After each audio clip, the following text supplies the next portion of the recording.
December 15, 2021. Sa isang makipot, maputik at madilim na daanan malapit sa estero ng Barangay San Jose sa lungsod ng Malabon, karaniwan sanang hapon iyon para sa mga residente. May mga bata naglalaro sa gilid ng eskinita, may ilang matatandang naglilinis ng bakuran, at may mga manggagawang naglalakad pa uwi mula sa palengke. Ngunit sa pagitan ng mga barong-barong at mga dingding na may lumang pinturang kupas, may isang bagay na hindi pangkaraniwan ang napansin ng mga bata sa pinakadulo ng daanan. Inakala ng mga musmos na basurang itinambak lamang iyon o lumang sako na iniwan ng kunsino. Pero nang dahan-dahan silang lumapit dahil sa masangsang na amoy, naging malinaw na tao ang kanilang kaharap. Nakahandusay sa basang lupa ang isang lalaki, nakagapos ang dalawang kamay sa likod at may mga malubhang pinsala sa katawan na halatang hindi dulot ng simpleng aksidente. Sa matinding takot at gulat, umatras sa mga bata at nagtatakbo papunta sa pinakamalapit na himpilan ng mga tanod. Ilang minuto lang ang lumipas, nagsimulan dumami ang mga osisero sa paligid. Ngunit may distansya ang karamihan, tila ayaw madamay o lumapit ng husto sa karumal-dumal na eksena. Nang dumating ang mga barangay tanod at sumunod ang mga rumesponding pulis, agad na sinelyuhan ang buong lugar. Tinanggal ang mga taong nagkukumpulan sa makipot na daan at maayos na inayar ang perimeter upang hindi masira ang mga posibleng ebidensya. Hindi nagtagal, sa pamamagitan ng isang lumang pitaka, nakilala ang biktima. Siya si Marcus Castro, 34 years old. Ayon sa mga nakakakilala sa kanya, dating may mabigat na record siya sa batas na may kaugnayan sa kalakalan ng bawal na gamot. At kilala siyang astigin at tambay sa talamak na bahagi ng Caloocan. Gayunpaman, madalas din siyang makita sa Malabon dahil may mga naging kakilala at kasama siya roon. At doon siya nagpapalipas ng oras kapag gabi o kapag naghahanap ng mapaglilibangan. Dito nagsimula ang malaking problema sa lokasyon. Wala umanong nakakabit na CCTV sa mismong eskinita kung saan natagpuan ang bangkay. May mga kameraman sa mas malalaking kalsada, ngunit blind spot ang mismong madilim na daanan kung saan nakita ang katawan ng biktima. Ibig sabihin, maaaring may dumaan o may naghatid doon, pero hindi ito basta-basta makukuha sa mga video. Sa ganitong mahirap na sitwasyon, umaasa lamang ang investigasyon sa dalawang bagay, ang physical evidence at ang human intelligence, o ang pahayag ng mga saksi. Ngunit sa kasamaang palad, parehong mahirap makuha ang mga bagay na iyon sa isang takot na komunidad. Habang kinukunan ng litrato ang crime scene, may isang maliit na bagay na napansin ang punong investigador sa kanang bulsa ng biktima. Isang punit na papel na may marka ng itim na ballpen. Hindi ito buo at hindi mabasa ang kabuang sulat.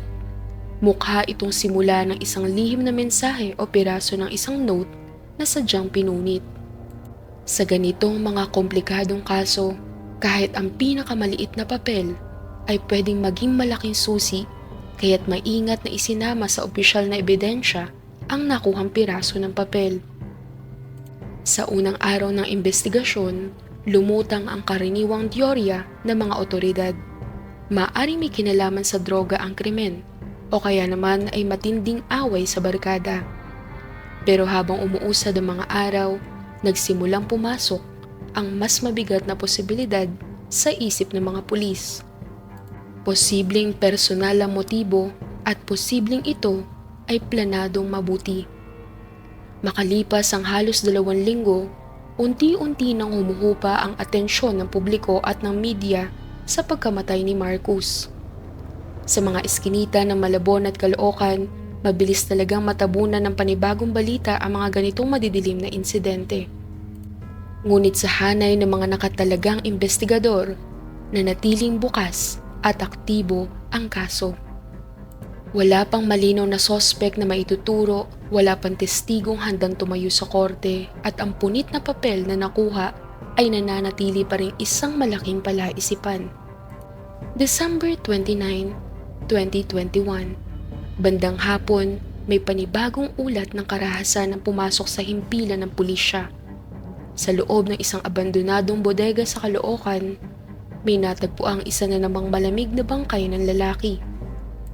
Tulad sa unang insidente, ang lugar ay lubhang tago, malayo sa pangunahing kalsada at bihirang pasukin ng mga tao maliban na lang kung may mahalaga at madilim na sadya roon. Pagdating ng mga kapulisan, agad na bumalik ang pakiramdam ng deja vu sa kanilang mga isip.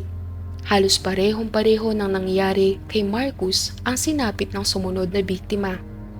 Tagong lugar, malubhang pinsala sa katawan, at halos walang residenteng gustong magsalita sa mga pulis. Muling isinara ang buong paligid, muling naglatag ng police line, muling nagtanong ang mga otoridad sa mga nakatira sa malapit, at muling kakaunti ang gustong magsalita dahil sa takot. Hindi nagtagal, kinilala ang ikalawang biktima ng krimen. Siya si Lucas Reyes, 37 years old. Kilala siya sa kanilang lugar bilang isang siga at matagal nang nasasangkot sa iba't ibang gulo sa komunidad. Ayon sa mga nakalap na tala, madalas din siya makita sa parehong mga tagong lugar kung saan umiikot ang buhay ni Marcus. May mga nagbanggit na matalik na magkakilala ang dalawa at pareho silang kabilang sa isang grupo ng mga tambay na matagal nang inirereklamo ng mga tao sa barangay. Sa unang tingin, pwede sanang ikahon ng mga pulis ang kaso bilang isa na namang marahas na insidente sa loob ng magulong komunidad. Ngunit may isang partikular na detalyeng tuluyan nagbago sa direksyon ng buong investigasyon. Sa tabi ng katawan ni Lucas, may iniwang piraso ng papel. Hindi ito basta punit na fragment tulad na nakita sa unang biktima. Isa itong malinaw na papel na may sulat kamay gamit ang itim na tinta. Maikli ang nakasulat, ngunit napakabigat ng mensahe. Walang puwang sa mundo ang mga katulad ng taong ito. Dito tuluyan nag-iba ang tono ng hawak na kaso. Nagsimulang tignan ng mga eksperto ang posibilidad na may iisang tao ang nasa likod ng dalawang magkasunod na insidente. Ang iniwang mensahe ay hindi pala muti lamang upang manakot. Para sa mga investigador, isa itong pirma. Isang pahiwatig na may naisiparating ang gumawa. Agad na dinala sa laboratorio ang papel upang masuri ang uri ng tinta, ang klase ng papel, at ang estilo ng sulat kamay. Inihambing ito sa punit na papel na nakuha sa bulsa ni Marcus. Bagamat hindi pa pinal ang konklusyon, lumabas sa paunang pagsusuri na posibleng galing sa iisang uri ng papel ang dalawang pirasong ito. May matinding pagkakahawig din sa stroke ng ballpen at sa paraan ng pagkakasulat ng ilang letra. Kasabay nito, pinalawak ng pulisya ang kanilang pag-canvas sa buong lugar. Pinuntahan ang mga maliliit na tindahan, sari-sari store, butika at mga karinderya sa paligid ng abandonadong bodega. May ilan na nagsabing may nakikitang misteryosong lalaki na hindi pamilyar sa lugar, kadalasang nakakap at tuluyan at lumalabas lamang tuwing gabi. Ngunit walang sino man ang gustong magbigay ng buong detalye. Sa bawat tanong ng mga otoridad, ramdam ang matinding pag-iingat ng mga mamamayan. Sa bawat sagot, malinaw ang takot. Habang inuugnay ng mga pulis ang dalawang kaso, may isa pang bagay na muling bumalik sa usapan ng mga matatagal ng residente sa lugar. Isang pangalan na matagal nang hindi nababanggit sa opisyal na record, ngunit nananatili sa alaala ng buong komunidad. Isang kaso ng isang inosenteng dalagang namatay noong nakaraang taon. Isang pangalang halos ibinubulong lamang ng mga tao. Si Elena Santos. Habang pinagdurugtong ng mga investigador ang dalawang magkahawig na krimen, unti-unti rin nilang binubuksan ang mga lumang case folder. Isa sa mga pinakaunang muling binalikan ay ang kaso ni Elena.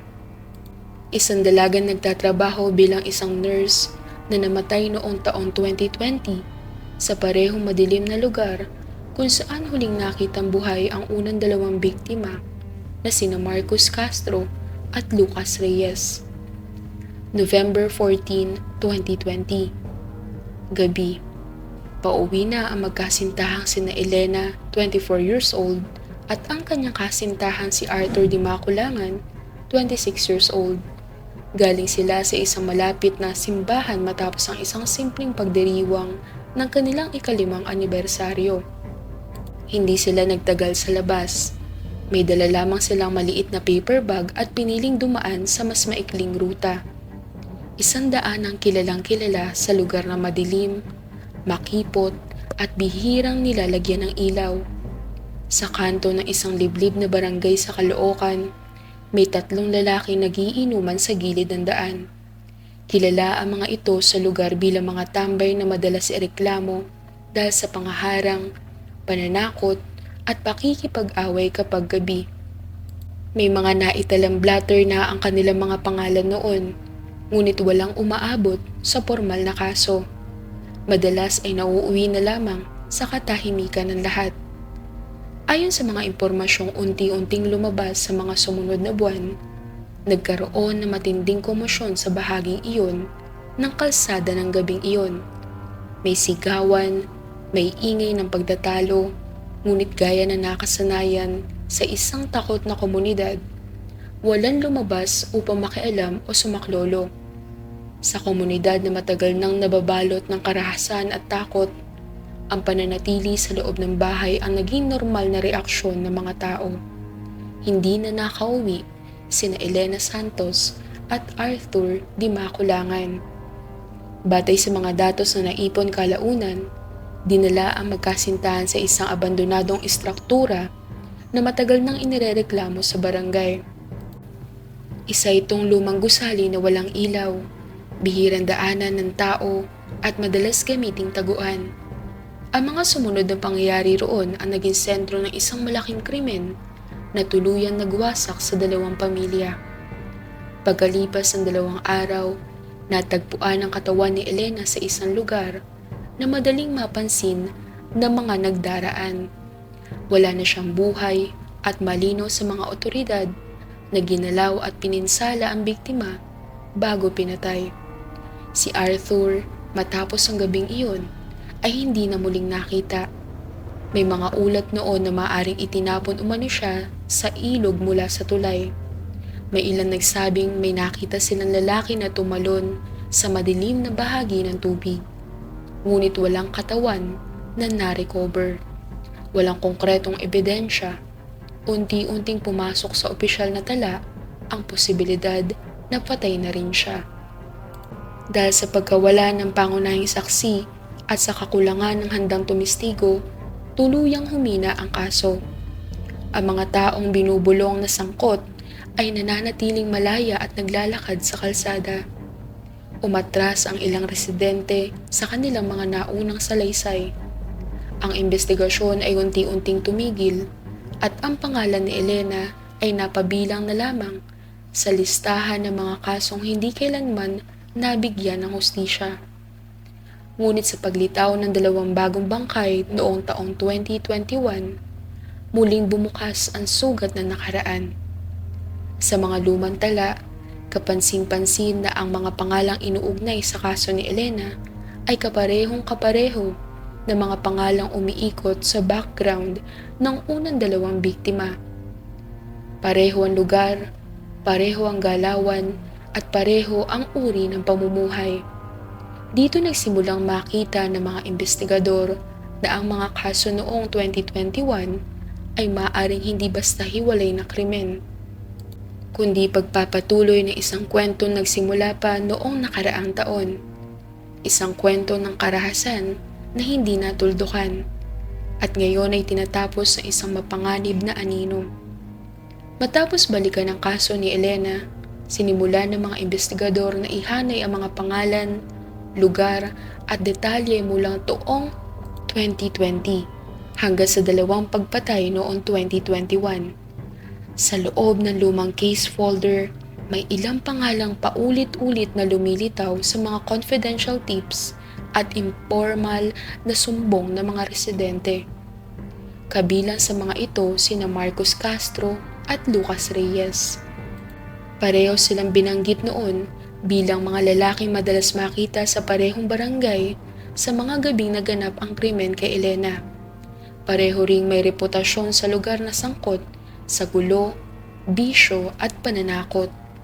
Noong taong 2020, walang sapat na lakas ng loob ang mga saksi upang formal na magsalita laban sa kanila. Ngunit sa mga lumang tala, malinaw na hindi sila basta-basta napasama sa listahan.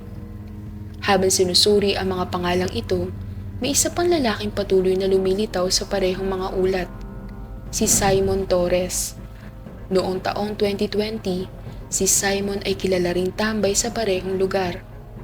Isa siya sa mga madalas makita na kasama ni Marcos at Lucas. May ilang blotter entry ang kanyang pangalan na may kinalaman sa gulo at pag-iinom sa kalsada. Ngunit wala ring mabigat na kasong naisampa. Pagsapit ng taong 2021, nagbago ang estado ni Simon. Ayon sa mga bagong record, lumipat siya sa lungsod ng Antipolo sa Rizal. May kinakasama na siya, may anak, at nagtatrabaho na sa isang maliit na construction supply. Sa paningin ng kanyang mga bagong kapitbahay, isa siyang tahimik na lalaki na bihirang lumalabas sa gabi. Ito ang ikatlong pangalang bumuo sa lumang hanay ng mga posibleng sangkot sa nangyari kay Elena.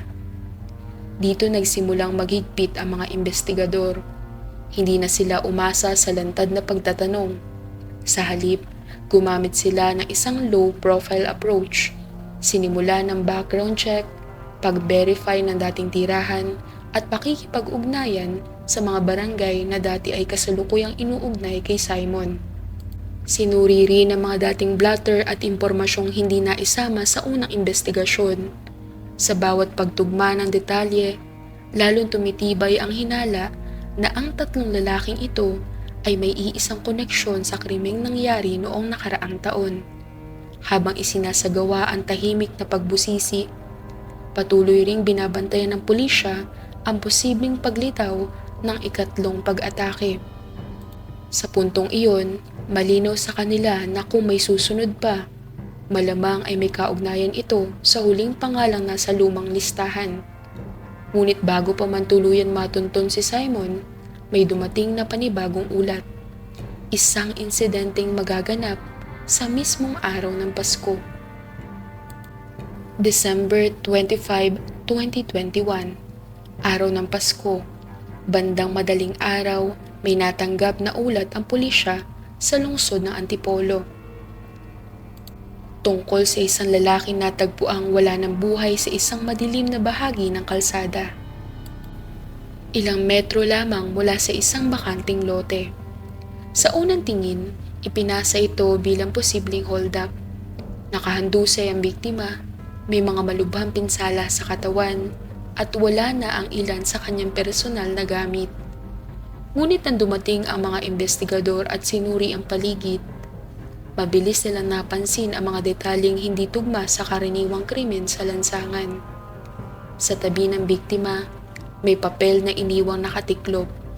May sulat kamay na kapareho ng naunang dalawang mensahe. Kinilala ang biktima bilang si Simon. Sa ikatlong labi, buo na ang hulma ng serye. Tatlong lalaki, magkakaibang lugar, iisang estilo at iisang mensahe ng paghatol. Sa loob ng wala pang isang buwan, natapos ang listahan ng mga pangalang matagal nang nasa lumang tala ng kaso ni Elena. Dahil sa pangambang maaaring may iba pang madamay o may susunod pang target, nagpasya ang pamilya ni Elena na lumapit na sa mga otoridad. Ilang oras matapos lumabas sa balita ang nangyari kay Simon, kusang nagtungo sa presinto ang kapatid ni Elena na si Gabriel Santos. Sa kanyang salaysay, isiniwalat niya na ilang buwan bago matagpuan ang unang bangkay sa Malabon, may lalaking lumapit sa kanya ng palihim. Nakilala niya ito bilang si Arthur, ang kasintahan ni Elena. na itinuring na patay matapos ang insidente noong taong 2020. Ayon kay Gabriel, malinaw ang layunin ng paglapit ni Arthur. Hindi ito humingi ng tulong. Hindi rin ito nagtanong. Sa halip, nag-iwan ito ng babala na may mga taong sisingilin sa nangyari kay Elena at ayaw nitong madamay ang pamilya. Hindi agad lumapit si Gabriel sa pulisya noon. Alam niya kung gaano kabilis umatras ang mga saksi sa lumang kaso. Alam din niya kung gaano kahina ang proteksyon sa mga pamilyang humaharap sa mga lalaking kilala sa lugar. Pinili niya manahimik, umaasang walang mas malala pang mangyayari. Ngunit nang ang mga sumunod-sunod na pangyayari ay malinaw ang koneksyon sa nakaraan, nagpasya siyang ilahad ang lahat ng nalalaman dahil ayaw rin niya mapahamak si Arthur sa kanyang ginagawang paghihiganti. Pagkatapos malantad ang impormasyon, inilunsad ang malawakang manhunt para kay Arthur. Sinimula ng mga otoridad ang pagbusisi sa kanyang dating buhay bago ang insidente noong 2020. Binalikan ang mga lumang tirahan, dating pinapasukan, mga kaibigan at kamag-anak. Ilang linggo ang lumipas, may pumasok na tip mula sa isang impormante sa may Pantalan. May nakita raw siyang lalaking kahawig ni Arthur na nagtatanong tungkol sa mga biyahe palabas ng Maynila. Ngunit nang pinuntahan ang lugar, wala na roon ang tinutukoy na lalaki. Walang malinaw na pagkakakilanlan. Walang kuha sa CCTV na sapat para sa facial confirmation. Patuloy ang paghahanap. Ngunit habang tumatagal, lalo ring nagiging tahimik ang mga lead. Sa panig ng pamilya ni Elena, may kakaibang uri ng katahimikan na bumabalot. Hindi na may babalik ang buhay ng dalaga. Hindi na mabubura ang nangyari sa kanya. Ngunit sa nangyari sa tatlong lalaki ay tila nagtapos na rin ang bangungot para sa kanila. Hindi ito naging opisyal na hustisya sa mata ng batas.